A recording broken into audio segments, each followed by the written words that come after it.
Welcome to the video. The duckling is taking the rabbit treats. Okay, hi everyone. So, this is an update on Abby. This is not Abby. This is Wiley and Coconut, who you'll know from the other videos. Stop it. And that's a duck picking on Wiley.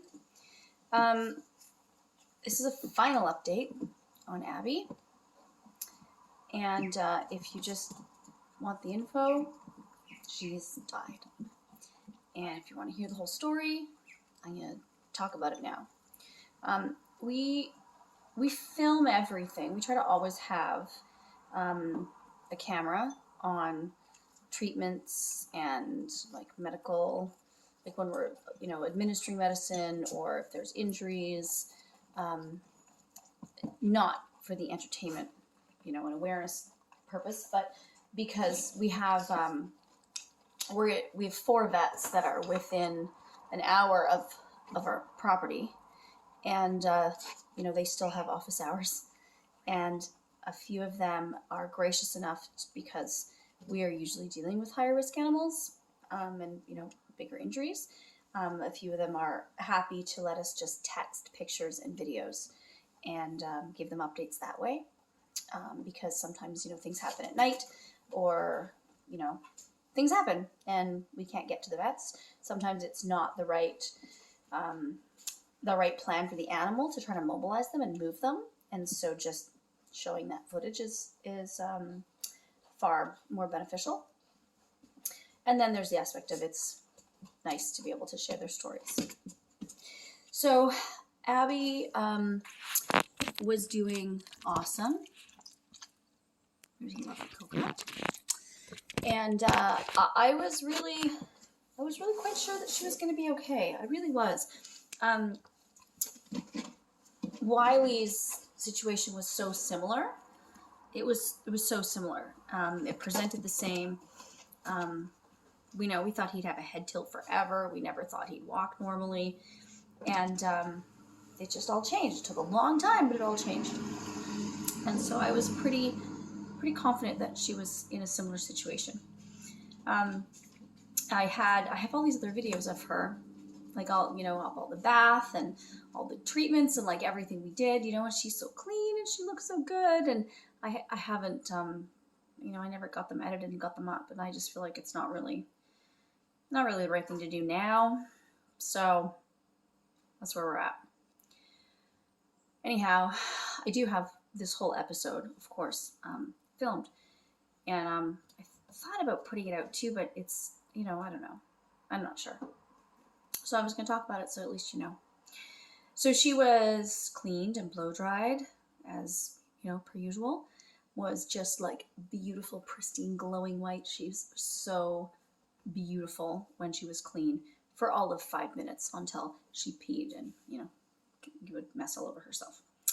But I did leave her perfectly beautiful, clean self in her pan. She had just ate. Everything was good. I went to the back of the property with John to go canoe around and check out the beaver dam. There's things going on there. There's always something going on. So we were out there for maybe half an hour, and then came back. And to my initial eye, my first thought was she's prolapsing. She's turning her body inside out, like she's prolapsing. And then I got closer, and it was a kit, but like a fetus and a placenta kit. Not viable at all. It was absolutely not ready to come out.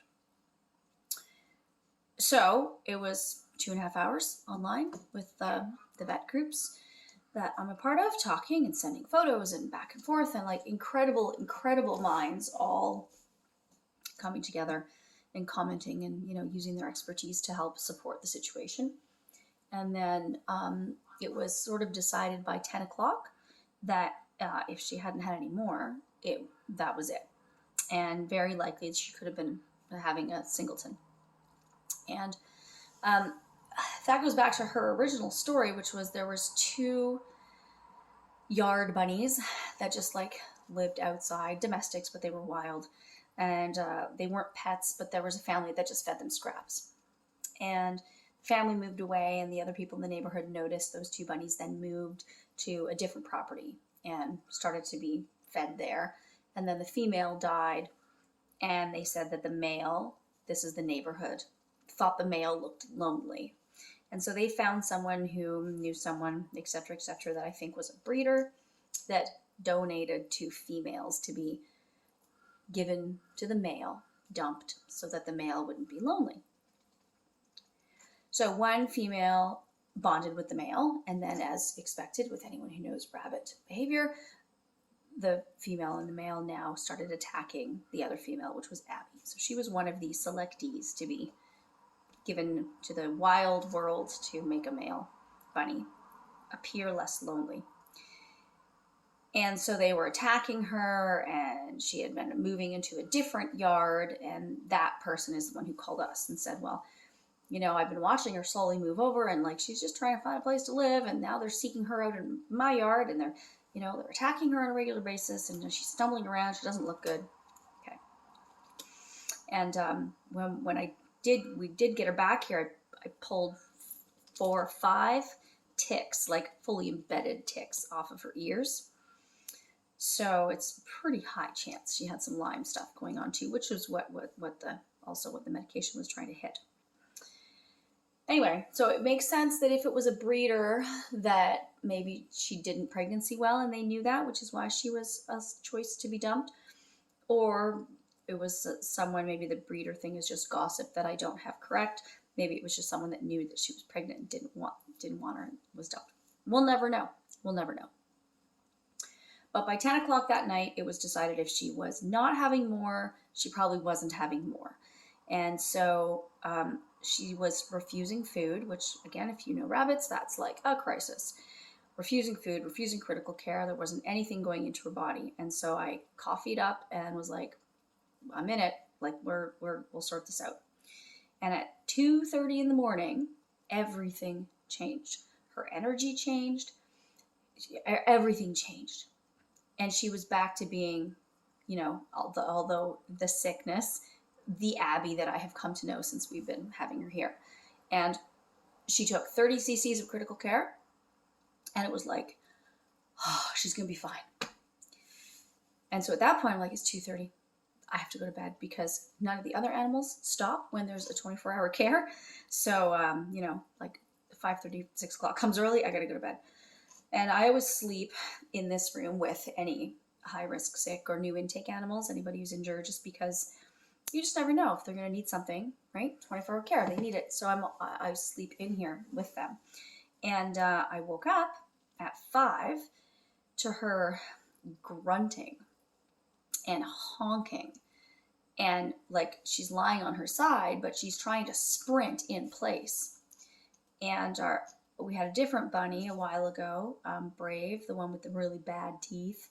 It was very small because, you know, it was a big battle to try to figure out how to make him eat. Anyway, he died, you know, as they all do eventually. But he'd had that same like sideways sprinting, running. So I kind of thought I knew it was coming. But the honking and the grunting was a new thing. And all I could really do is just like hold her down and kind of pin her down in a gentle way, because she would catch her back legs on the edge of the pan and fire face first into the other side. Like she was in a very restricted space for that reason, because, you know, when I would walk in and she'd want to see who was in the room, she would like roll and thrash to try to get her head to see you. Anyway, so I would just hold her down so she wouldn't hurt herself. And then she had another baby. And then she had another baby. And then she had another baby. And then she had another baby. And this just kept on going. And 3 of them were like still in a sac, placenta heavily attached. Again, not viable. Like they weren't ready. And one of the vets mentioned the night before with the first one that perhaps the stress of the sickness and what, you know, what's going on, maybe her body's just aborting it. And then others chimed in and was like, yeah, that's probably happening. Well, so we had 3 more like that. And then 2 more that came out that didn't have the placenta attached, that were, they potentially a little bit more likely to survive, but it's 90% survival rate when they, like it's, or 90% mortality rate. So, anyway, they seemed, at least they were moving and like they didn't die right away. So she had the last one, and then she had a whole bunch of twitching in her face and had that breath. And I mean, the minute, if you've worked with animals, the minute you see that, you're like, oh, okay, here we go. And she had another big breath, and then she screamed, and she died. And the last two that were still, at least still alive, we got them on a heating pad at the right temperature, wrapped up. We'd already made an emergency nest the night before, just, in case she was having more. And we had all that ready. Kitten, replacer and all the nipples, all the stuff. So we were ready, and that feeding would have been that night, and then by noon they had died. So it was like out of left field. And when the vet initially did his physical assessment with Abby, he was very thorough. I mean, we have good vets. And he felt all over and was like, he's like, it might even be a buck. I don't know, it's hard to say. But you know what? Like, whatever it is, this animal is starving. There's nothing in here. Like, this is, it's empty. You have to get this animal home and feed it. So, I don't know.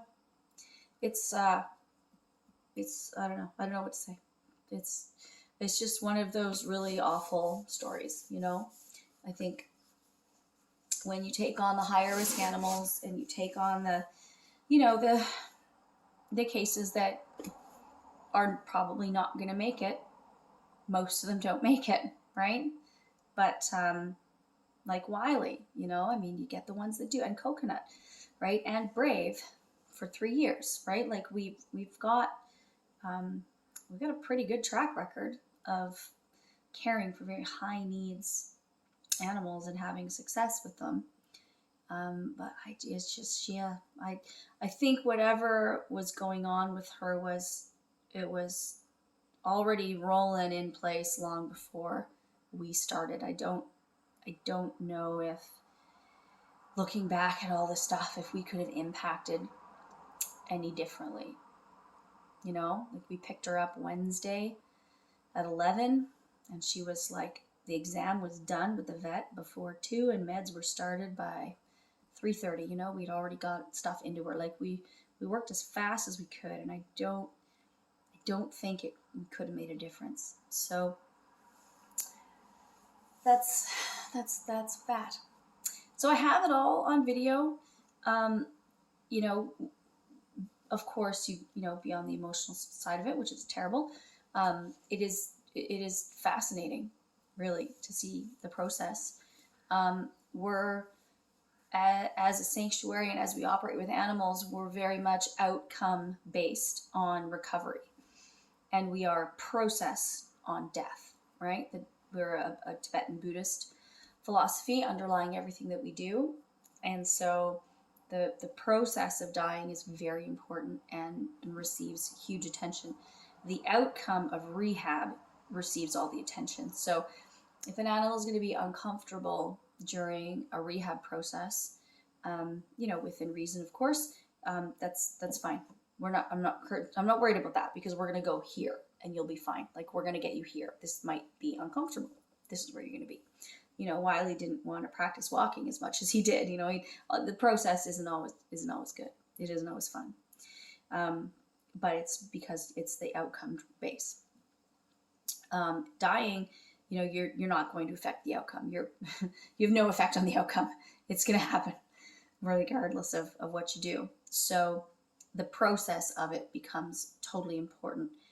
And, while we always have, relevant mantras and Buddhist music playing for the animals, and we've got things that are meaningful in that way, steeped in everything we do, had we have foreseen that that was going on, we could have been more process focused for her. It really caught me off guard. I think it caught all of us off guard. I wasn't ready for baby 6 to come out and then twitch, 2 breaths, and you know, that was it. It was shocking. So that's the story. Sanctuary work is flipping hard, and you know, I again, I don't like to show animal suffering. I don't like to talk about all the negatives, but then it's part of it, right? Like, it's part of it. And I think it's important to get it out there, not because I want to steer anybody away from doing it, right? I mean, it's the most fulfilling thing that I think you can do. It is also the most horrifically painful thing you can do. You know, it's both sides. I mean, anybody who does that rescue and rehab work is going to know that, right? It's like the most beautiful nightmare, oscillating back and forth. Anyway, that's that. So I really appreciate everybody that got so invested in her so quickly. And yeah, we're now putting our attention back on Victoria. Victoria is our Saxony duck who's going to need a wheelchair. And that's fine too, because we have another Pekin duck, Gertie, who will in the next few years need a wheelchair. And so I think Victoria will use it first and then age out of it, and then Gertie will be able to have it. So our next movement is trying to get a wheelchair for these girls, for these ducks. They're not a small price ticket. So stay tuned. We'll put some videos up of that. Victoria is the duck that had a predator attack and is now only on one leg and like hopping around like a boss, man. I don't have any videos up of her yet. Things just sort of, you know, keep coming up. You get busy with treatments and you don't make videos, right? So it's kind of one or the other. Yeah, she was a good solid 2 months in the house recovery. We had 7 people taking care of her and working on her for the month of June. And now she's outside and integrated with the flock again and just like pogo sticking around and doing awesome. But yeah, there's more to come on her because in the winter we're going to need to move her in. Anyhow, that's that. For the 5th time, I'm going to try to say goodbye. If you watch this to the end, wow, congratulations on YouTube. That's a big deal. Who watches more than 5 seconds, right? So congratulations on living in the 80s and concentrating on something for this long.